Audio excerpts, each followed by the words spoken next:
Di akhir abad ke-14, ketika kerajaan Majapahit diperintah oleh Raja Brawijaya terakhir, Brakertabumi. Pada waktu itulah kesenian reog diciptakan oleh seorang patih kerajaan yang melarikan diri ke daerah Wongker yang kini disebut Ponorogo. Dari kota kecil inilah, reog menguak batas menjadi salah satu ciri khas kesenian Jawa Timur. Pada waktu diciptakan oleh Ki Ageng Kutu, reog adalah sebuah pertunjukan satir untuk memperolok sekaligus mengingatkan raja akan kebijaksanaannya yang banyak dipengaruhi oleh sang permaisuri. Awalnya, peran reog hanya Singo Barong, Bujang Ganong, dan Jatilan. Klono Suwandono ditambahkan kemudian untuk menghilangkan pengaruh penciptanya. Singa Barong adalah lambang penguasa, raja yang telah hilang wibawa karena sang permaisuri si burung merak bertengger di kepala.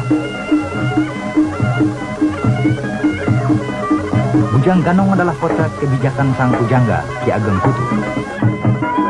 Klono Suwandono merupakan pengejawan tahan raja bijak dan tampan dari Bantar Angin Ponorogo. Sedangkan para warok pengiring adalah sumber kekuatan, sekaligus menunjukkan dari mana reog berasal.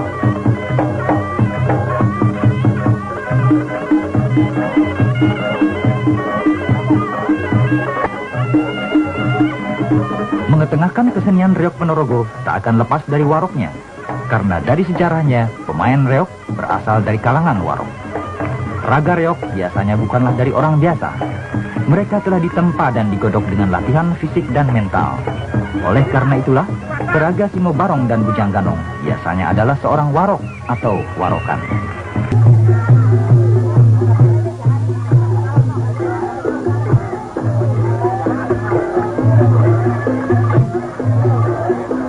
Karena lahir dan mendapat persemayan di kalbu masyarakat, reog sebagai kesenian rakyat tidak terlepas dari kewajiban sosial budaya.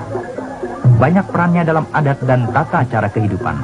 Misalnya digunakan dalam perarakan hitanan atau pengantin.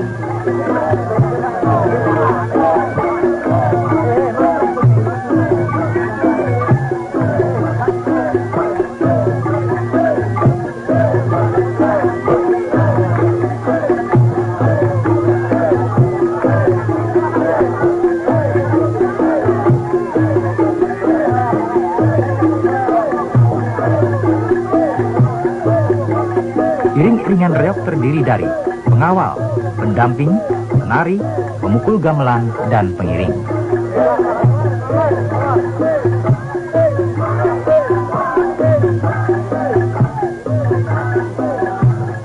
Kelompok pengawal terdiri dari 3 atau 4 orang yang berpakaian lengkap penuh ragam dan berjalan paling depan. Kelompok pendamping menjaga di samping kiri dan kanan pemain.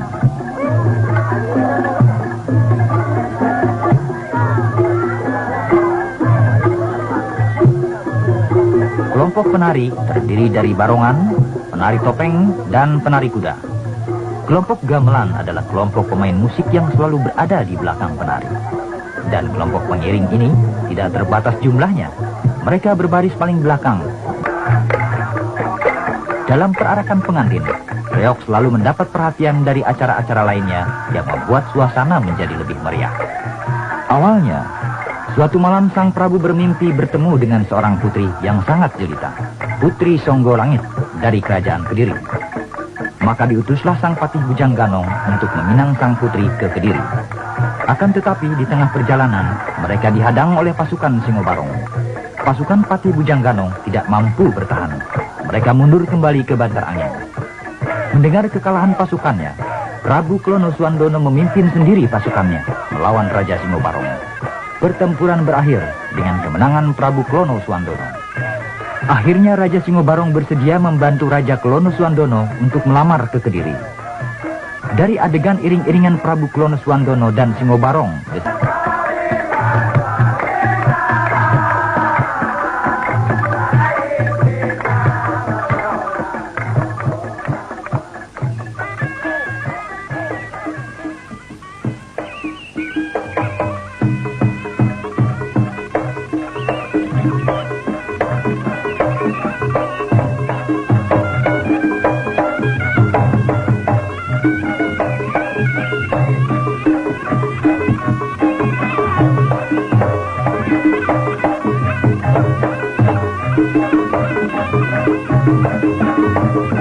Thank you.